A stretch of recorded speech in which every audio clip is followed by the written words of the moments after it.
All right, what's going on, everybody? Today we're going to be taking a look at the Novation Impulse 25. In my opinion, one of the best controllers for Ableton.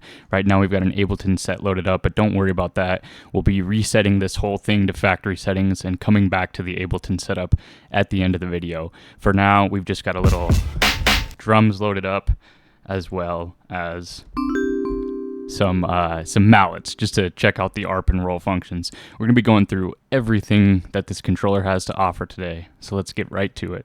Alright, so let's start it off with a basic controller overview. Again, this is the 25 key. There are also 49 and 61 key variants, which have a few more faders, but otherwise it's generally the same controller. So first of all, we have this 8-pad section where we also have an Arp and a Roll. So the Roll is going to be like note repeat, and the Arp is actually a built-in arpeggiator that is actually kind of amazing on this controller. Next up, we have 8 assignable knobs, and so these are going to map directly to your plugins within Ableton, as well as your VST third-party plugins if you're using those. And we have some banks here to select from that will just give us different options. And again, we'll be coming back to those within Ableton at the end of the video.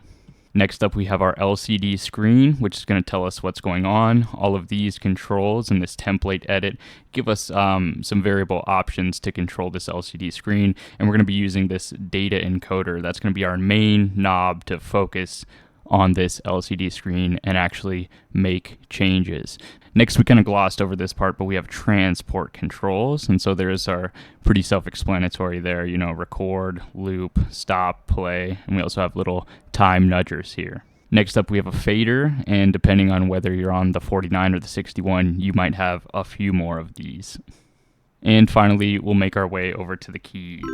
Now, these are some really nice semi-weighted keys, I think, and we also have a pinch bend here, as well as a fully mappable mod wheel. Now, there are a few ways to actually use the Impulse. The Impulse can send MIDI, the Impulse can receive MIDI, and the Impulse can be hooked up to your computer via USB to be used as a control surface. Now, if you are going to be using this to send MIDI, like say you want to really access the Arp feature and send MIDI messages into another synth, you are going to need to power this because currently it's USB powered. And so what I would recommend doing is just getting like a wall socket USB thing and plugging that into the wall and using your regular USB MIDI cable, and then using 5-pin MIDI cables to connect it to your external hardware.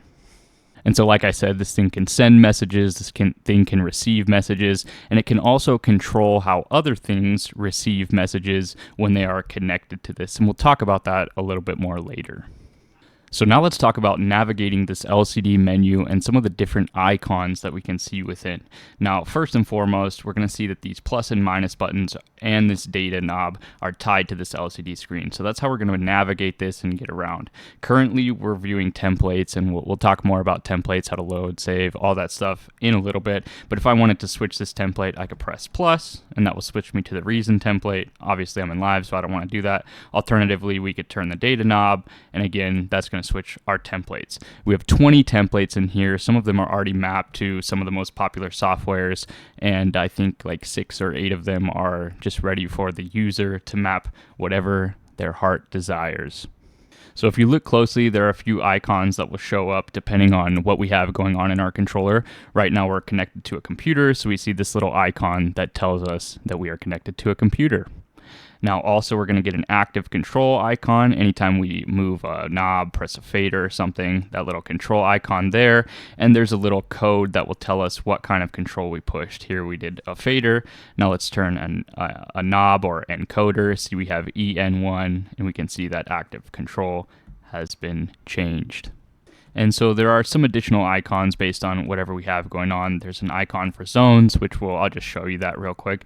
If we go ahead and turn on the zone and then we come back out here, we can see that we have the zones on icon here. And additionally, we have this save icon because we've adjusted the template. And if we were to try to change templates, it would say, hey, you can't do that. You need to discard. We're just going to say no. So then it's not going to allow us to change templates. Now, one thing that's going to be incredibly helpful is the help menu, and you can access that by pressing both the plus and the minus buttons. Here you can see we have this help dialog, and we can tap pads. It'll tell us that's a drum pad. It tells us the control. We can turn a knob. It tells us that this is encoders, and it gives us some helpful information. So what's even more helpful than the help knob is actually this preview function. And you see that's a shift command. So we're going to hit shift, hit the controls, and now we're in preview mode. So again, I'm going to turn that encoder, and it's going to give us a little bit more information. Here you can see up at the top, let me turn that again, it says track panning. And so what preview mode actually allows us to do is see what we would be controlling if we were to turn the knob. So right now I'm not sending anything to Ableton at the moment, but if I were to take this preview mode off, you can see I'll be adjusting track 1's panning just as it had told me that I was doing. So the preview mode is insanely helpful. I find myself using it all the time, especially when I'm in these different pad banks to see kind of what I am controlling. Now, speaking of what we're controlling, we have this controls option. Again, we're going to have to move the control. We could press a drum pad, we could turn a knob, and it's going to give us some different information based on what type of control we have selected. So first of all, we have the type of MIDI that we're sending. We can send, I think this is like continuous control or something, and then I don't know. I don't know what that stuff means, but it's just the type of MIDI that you're sending. Again, we can navigate these pages with the plus and minus button. It indicates that we have more pages on the LCD screen. So next up, it shows us what actual continuous control number we have assigned to that specific encoder. We can change it here if we wanted to. Definitely don't want to do that because we're in the template. And then we can set min and max values for our MIDI notes, set a range. And we can also control the channel, which is super cool. TPL means that we are on the template channel, so you can define a default channel in your template. Again, we'll come back to templates, I know, but just be patient. I promise it'll all make sense. And so, yeah, you have 16 different MIDI channels or the template. We'll just keep it with the template. And then moving on, same thing, you have different MIDI ports. And one other thing that's super helpful, if you have a drum pad selected, here, let's actually get out of there. If you come back here, hit a drum pad, you actually have an additional, where is it? Note. Yeah, so we can set the note of the actual drum pad here. A2. So that is really helpful if you're trying to map things and they're not going your way. It's really nice that you can actually do that from the controller itself. And that's why this machine is so unique in my opinion, because it has an embedded system that remembers all of these parameters and settings, and you can have like 20 templates. So essentially what this machine is made to do is I'm controlling live right now, but I could have additional instruments, sequencers, anything hooked up, and then I can simply switch the template, and then that is going to allow me to quickly switch what I'm controlling. So this is really a very elaborate control surface. So now let's talk a little bit about the global configuration. And when we say global configuration, we mean that anything that we affect in this section is going to affect all templates. It's not template specific. So the setup mode allows configuration that applies to all templates. And we can hit the setup mode just like that. Again, we can choose how our transport controls are sent. We have CC, and then I think we have MC. I think if your DAW can do MC, you're definitely going to want to choose that. I don't remember the reason, but there is a reason, so just trust me on that one, I guess. And then you can set different pad curves related to these pads, and that basically just controls the velocity sensitivity. I think you have three options or off. So yeah, mine's just set to 3. I guess we'll just keep it that way. Next up, you can set the internal tempo, and this is helpful for the ARP and the roll. So I'll just set mine to 80, and next up we have the clock source. Now this is super important because we just set the tempo, which means we have an internal clock. Now this determines whether you're going to listen to the clock of your computer or the internal clock. So here we can set it to internal, or we can set it to USB, or we can set it to, if we have an external, again, another MIDI controller. That's why I love this thing. It's just so modular. And yeah, so let's set it back to USB. now we have DIN from. So don't get confused. This is just like some controls related to the MIDI. So I said before that this is an ultimate controller.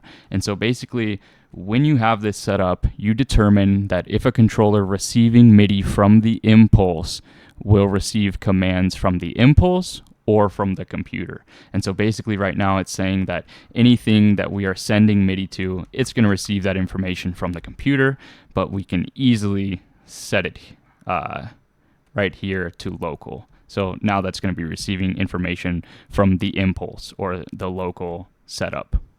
Finally, in our last setting here, this is really cool. We have dump SYX, and this is actually going to allow you to download all the Impulse's internal settings of the current template, and this allows you to, transfer templates, backup templates, share these templates, and it really, gives the Impulse a community. So, let me know if you want some templates. I will gladly share my Impulse templates. I've set up a few for live, and they really help me in my production. Anyway, if you want to load those up and get them out, you'll need a MIDI sysx utility to actually import and export the data, and I can make a separate video on that. Just let me know if you'd like to see that.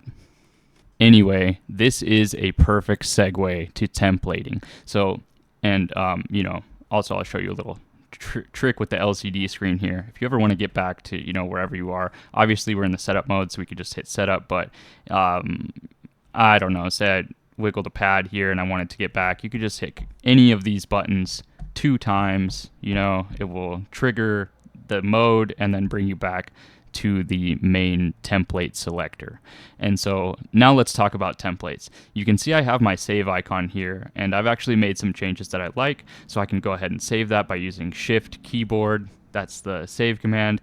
And then it's going to ask me, do you want to rename it? You can turn the encoder to actually rename it. Let's not get into that mess. And then, so it's going to say, you want to save the template? Yes, I do. And now we've saved the template. And so now we can actually switch to other templates, because we saved that initial template.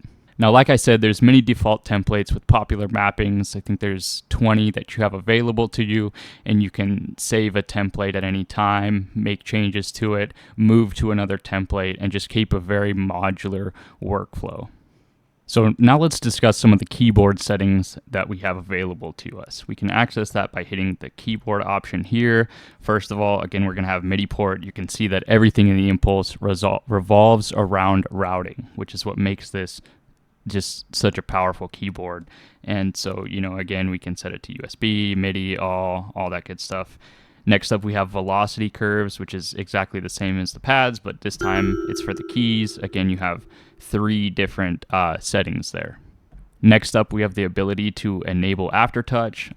You're just going to want to enable that because that's a really great feature of these keys, and so I don't know why you wouldn't. It just basically gives an extra MIDI signal when you release a note, and so I think that's super helpful. I always leave it on, and that wraps up the keyboard settings. And so briefly, before we move on to keyboard zones, I'll just talk about MIDI channels because it's kind of in a similar light. Now, we have 16 different MIDI channels, and so at any time you could just hit your MIDI channel option, switch to a specific MIDI channel. Maybe you have some MIDI routing set up in Live or your external workstation, and you can start controlling that. So that's a really very quick and easy way to switch MIDI channels. I find myself using that quite a bit to go from synthesizers to the DAW.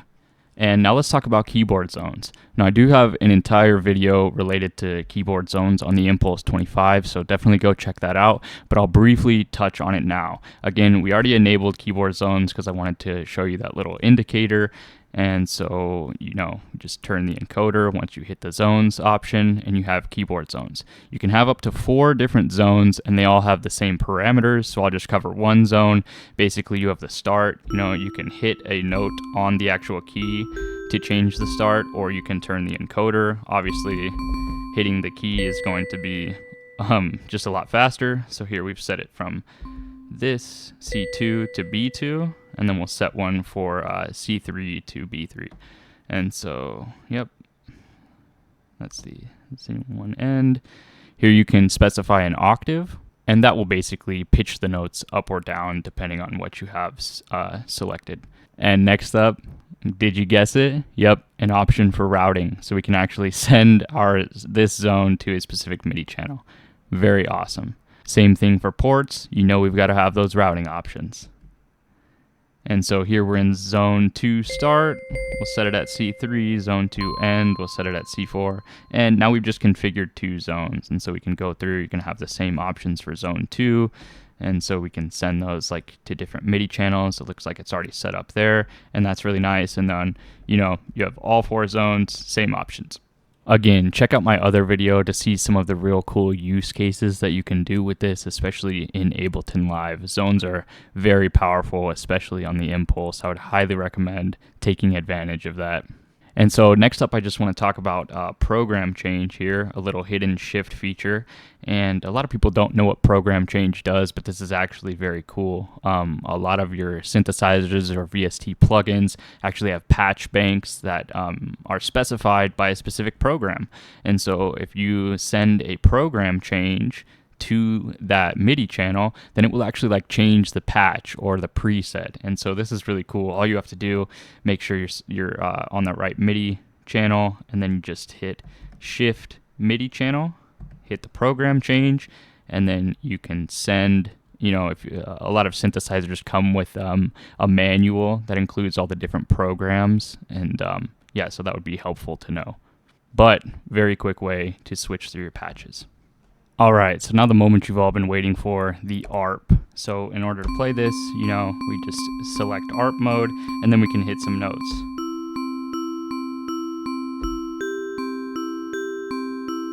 And so this thing acts like a step sequencer, so we can add those in, take them out. And it's actually velocity sensitive, so yeah, you hear I hit that one much softer. And then we actually have some settings for the actual ARP itself. We can set the pattern. So here we're in 1/8 notes. We can increase that to 16th. What's really nice is that they've added triplets. So we have 12, 24, you know, basically all the triplets. It's really nice that they included that. And then also we have a gate. This controls how long the notes are.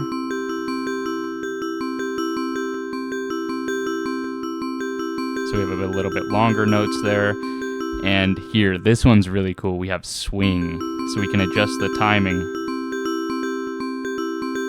Hear how that's swinging?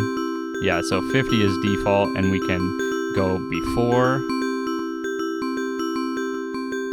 or after. I just think that's really cool that they included swing.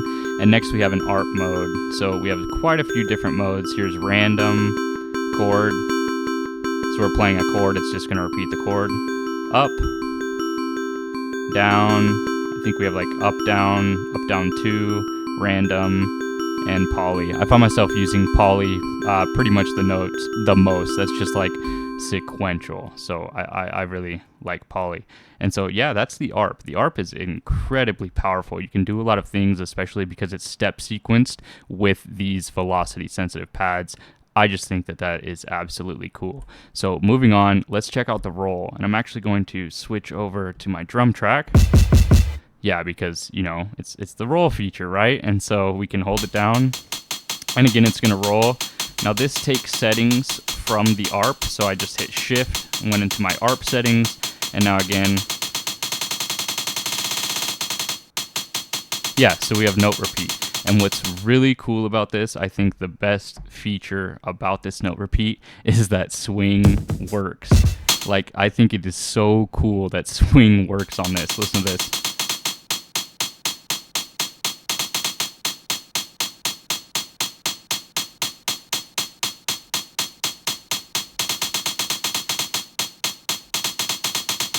Yeah, super, super cool. And so those are the ARP and roll functions. Additionally, you can hit Shift here to tap your tempo, and that just sets the internal tempo of Impulse. So, you know, if you're not using the internal clock, I guess that doesn't really matter too much.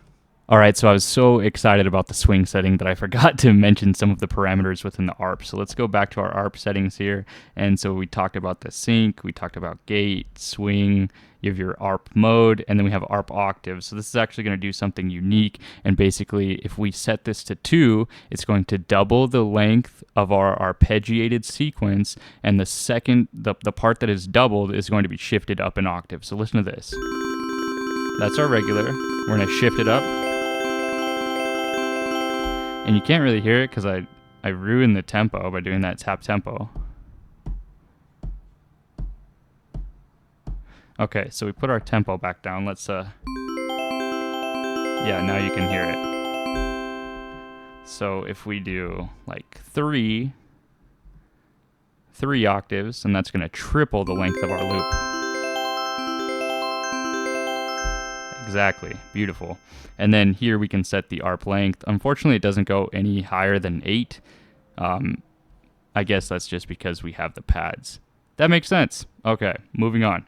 All right, now before we jump into Ableton Live and start doing some mapping and showing you kind of how those parameters work, let's just do a factory reset on this bad boy. So I'll show you how to do that. Now, what you're going to want to do is unplug your controller, and when you plug it back in, you're going to want to hold the plus, the minus, and the shift button all at the same time. And if this works properly, we should see a special boot up menu. Yes. Okay, so here I am in the special boot menu. Very good.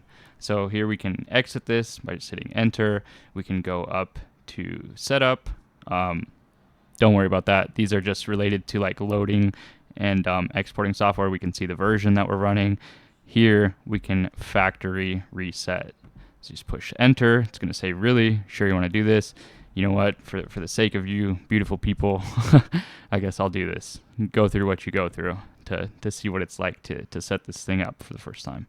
Okay, so we factory reset, and now we can enter to exit out of that. Looks like it just kind of rebooted. Oh, looks like live is template number 1 now.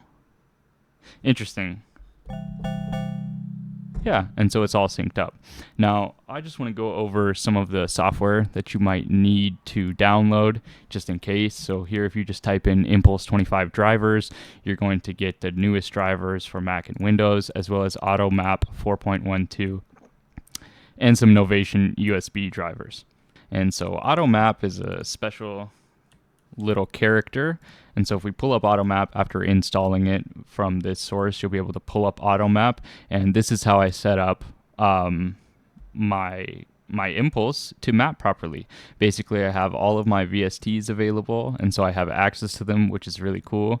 And basically what you need to do is go up to this software setup, select the version of Impulse that you have. It should find live automatically. Then you click this button, it's going to scan through your plugins and all that kind of stuff. There are some more advanced features that Automap really gets right. You know, Automap has a lot of great things going for it, but this is not an Automap video. So that's just how you quickly get started. You just need to download, install, and then it will sync itself up automatically. So now back in Ableton Live, I'm just going to talk about how to set this up in the preferences. Once you have Automap installed, Automap will actually guide you through this, but I'll just show you just in case. Your control surface, it has the Novation Impulse in here. The input should be Impulse. The output should be Impulse. If you're not seeing this, maybe restart live. I had to restart live with my Impulse plugged in first for it to work properly for some reason. And then down here, you're just going to want to find Novation Impulse, make sure the track, remote, and the sync. You know, we could do all those for the ins and the outs. Yeah, for the ins and the outs here so that you can get MIDI messages back. Once that's all set up, and I guess we don't need sync, but yeah, track and remote. Once that's set up, you should be ready to go. So the Novation Impulse functions a little bit differently depending on if you're in the session view or the arrangement view, and specifically what I'm talking about is your transport controls. So as you can see on the screen, when I nudge, it moves down by the scene, whereas if I were in the arrangement view, like here, it would just move how you'd expect, you know. So it's super cool that we actually get to navigate the timeline like that. We can play, we can stop, double tap to go back to the beginning, again, play, we can enable loop. And if you're in the session mode, this loop button is actually your scene launcher. So how cool is that? Super cool. We can record super quickly no matter where we are. So the transport controls are great for both the arrangement and the session view. I think it's a fantastic feature. It maps out perfectly in both instances. And so back in the session view, you actually have a new feature within the pads. You can hit the clip and the ARP at the same time. And so now all of your pads here correspond to the different clip spaces. So this one, you can see I'm triggering the Boom Bap Kit scene 1. There's nothing in there. If I hit this one, we're going to start recording on the Vibes Pure. So why not? Beautiful. We're making music. So now we can trigger that. Stop all. Here we can trigger the scene. Again, it's going to trigger the clip. Stop all. Very cool. It just makes everything super quick, you know. I can just get to recording my clips very fast and efficiently. So now for navigating different tracks, it's also very simple. What we can do is we can hold Shift and then these transport keys, which would control the octave of the keys, becomes just a little track selector. And so what's really nice about this is that we can even get to the master track. I love that we can get to the master track. A lot of times controllers just won't let you onto the master for whatever reason it is. It's very strange, but yeah, I do really appreciate that. And so once we have the track that we want selected, we have a few different options on how we can control the parameters. Again, I'm going to go into the preview just because that makes my life easier. And now let's talk about the encoder banks. So here we have plugin, MIDI, and mixer. It's pretty self-explanatory. Right now, because we have plugin selected, we're going to be accessing all of the things on the plugin. If you look in Ableton Live, we've got a blue hand over the Boom Bap Kit, which tells us that we're touching that. You know, we're selected on that. So if we move this, that's going to tell us we're affecting the gain. Oh, pretty obvious because that's macro 1. I assume this is going to be tone. Yep, tone. This is going to be sample rate. Yep. And so it's pretty self-explanatory. We can take off Shift, and then let's say I want to increase the boom. There we go. Yeah, we're booming. There we go. We've increased the boom. So that's super simple. Now we can come back to MIDI, and these are unmapped. So what we can do is this is just a whole fresh set of knobs that we can map. We can come into Ableton, hit the MIDI mapping button, and just for stuff, I'll just show you. So now we've just mapped this fade in to here, come out of MIDI, and we can go ahead and turn this. Well, come back to MIDI first. I don't know why it switched out. So make sure you have that properly selected. That was weird that it switched out. And now we are adjusting the fade. And so I wonder, so now I put it in preview mode. I'm in the MIDI selection bank. Yeah, so unfortunately it just says CC number 21. So I'm not sure how to get that, how to get it to tell you that you're actually doing that. And it looks like we're actually controlling it and it's not previewing. Oh boy, looks like we found a bug. So yeah, that is definitely a bug because we're in preview mode right now. Let's get out of preview mode. And yeah, very cool. All right, so we found a bug. Now, next up, I showed you plugin mode, I showed you MIDI mode. So now let's talk about the mixer. I wonder what this could be. Leave your guesses in the comments. What do you think these knobs control? Yeah, let's take a look. In the preview mode, different track pannings for different tracks. Very cool. If we come out of here, you can see I'm going to turn that, and now I'm adjusting track 1 panning. Nice. And so the fader works the same way. You know, we have this track 1 selected, so I wonder what's going to happen. There we go. Beautiful. And I love this fader. It makes it honestly really quick because you have this shift knob. You can switch over. My only complaint, and this is a pretty big one, let's see if it's fixed. So how are we going to get to these nested drum rack tracks? Boo. Still can't do it. So yeah, that's a problem. I can't get to these nested drum rack tracks. And then if I'm in one and I try to move, yeah, it just bumps me out of the drum rack. So that would be nice to fix. Let me know if you have a fix. Honestly, we could probably do it with some mapping magic, you know, some auto mapping. Maybe I'll make a template and figure that out. But anyway, that's some of the basics of navigating Ableton Live with the Impulse. You know, the world is kind of your oyster with this thing. You have so many routing capabilities and potential. The transport knobs map seamlessly. Everything just works as you'd expect it, and it's way more powerful under the hood. This LCD screen, it's got a lot going on in there. So thank you all very much for watching. I hope you found this useful. Like and subscribe if you did, and I'll catch you in the next one.